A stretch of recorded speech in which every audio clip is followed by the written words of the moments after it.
kendo mandok mang'eny bende wadhi do thuolo kanyo mano kwasudo sethang oduogire e studio ma Kisumu bang'e e studio ma Nairobi kan ka kod Kennedy Ondiek en wich teko mar jo Kenya modonjo nyaka jotelo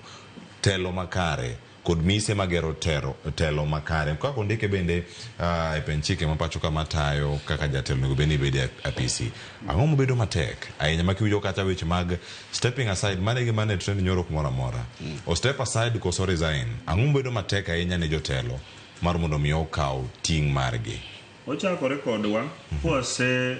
pogo jomoko ni jotelo jomoko jo siasa jomoko jo kedo ne ratiro mag oganda jomoko jo kiango to gi jomoko be jo rodh wach kaka ineno koro Seth rodhe Kisumu to ok understand gech ko wacho ni onge chik onge gimoro amora manyalo timore ma onge chik emomiyo kiyiena to wacha ni dholuo maler wache ni rodho wach nikech wakili omiye chike mang'eny but we are made achiel for the sake of reading awinjo ko nyalo somo gik moko awinjo ko ng'eyo part mag law moko matin one as lawyers we understand the thing mitimo niya any action mobedo taken by an officer of a state is guided by law onge any action unless it is a misaction or omission makbedo an act ma is charged by law ma king'io article 23 biro explain ochak somo article 23 to kidhi nyaka bigi ni gote then omed gi 148 on top of 141 134 245 mimage so that o understand gigi ni gingenia kidhi wacho presumption of innocence article 50 no keti kaluore ni nitie jok mane bedo charged ne bedo arrested and detained and charged emomiyo koro that article to nokel kendo gi article 24 constitution manokelo right of habeas corpus manyiso ni komaki tibedo introduced into court dogo koro gik manoketo life obedo inalienable right moko in Kenya ka nige njalo machon ni nyalo maki makati goyi makiti bedo detained without being presented in court in fact tinde kada detention incommunicado moro mineni ibedo detained jo jala wokia kumi bedo detained ngaminya wuego ongeni should not happen koro miyo wadwa Seth we understand ni nitie different levels mabeji ikia gimo protect samoro maybe someone debate kama jomoko debate ka defend maybe a system must fail the system my President William Ruto has failed in fact it should begin with the president because the president himself cannot instruct the IG to leave office instead in fact this stepping aside is not there and in fact manakaka kilo kete makle onge gimoro ni step aside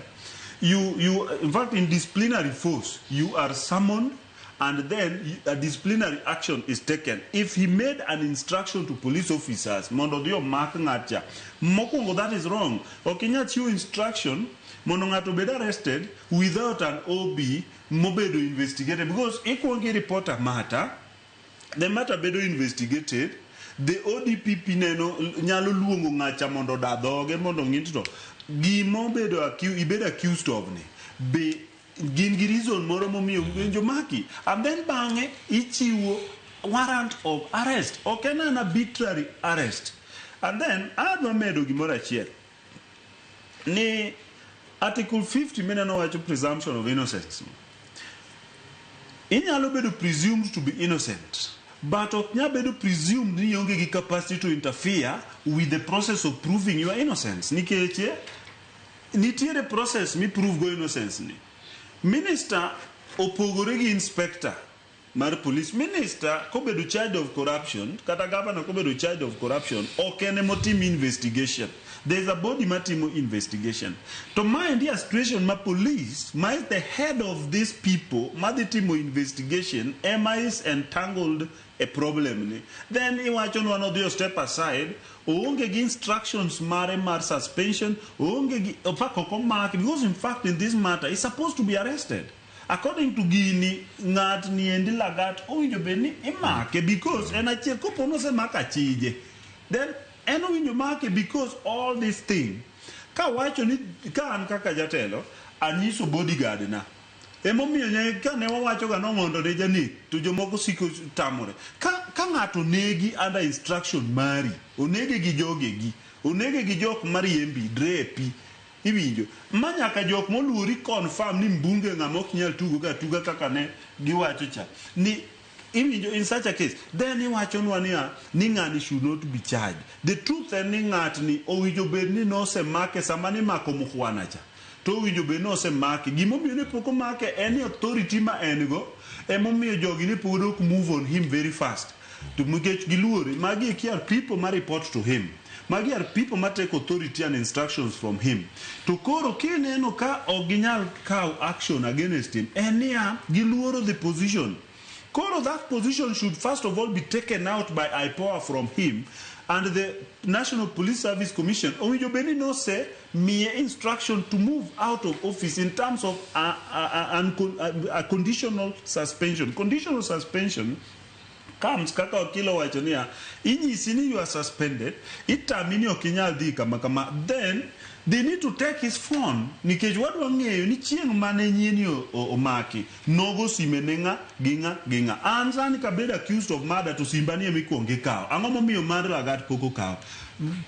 kabedo charged of murder. The people around me, including draper, including ng'at ma personal assistant, owinjo bed ni semaki kendo idayo dhogi nikech gin ema nyaka bed ni ging'eyo gigi. Mi adwa koni in conclusion in that part.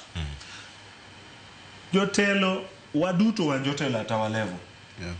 Wakili en jatelo lo famne, an jatelo chama wa. Seth en jatelo kamuwoke. So wate wan jotelo ijated chenro ni machero ni ngeni commerce kwa make ma mistake program ni ngami mako ka. Nyiso ni wate wa jotelo at our level. Nyiso ni ka asekoso ka jatelo at my level nyaka kaw responsibility ma leadership. Makoso timore, and the worst Ojuang okonegi bungu, Ojuang okonegi pi, Ojuang okoyud ko toyode, Ojuang onegi police station. Someone negi police station, I Inspector General of this country. Kanja should have even first resigned to say, fine, I own a lot of authority, I have messed up, this is my mistake. Weuru abedoko mondo mi investigation otim. Ka IPOA oknyal timo proper investigation to gitigi independent prosecution and independent investigation nikeche mane gima nyocho wadwaro niya kopo ni oginya prosecute themselves tini winjo kwa move ni wadwaro ni mondo wabegi private prosecution against Lagat Kanja to gidhe OCS. Iwache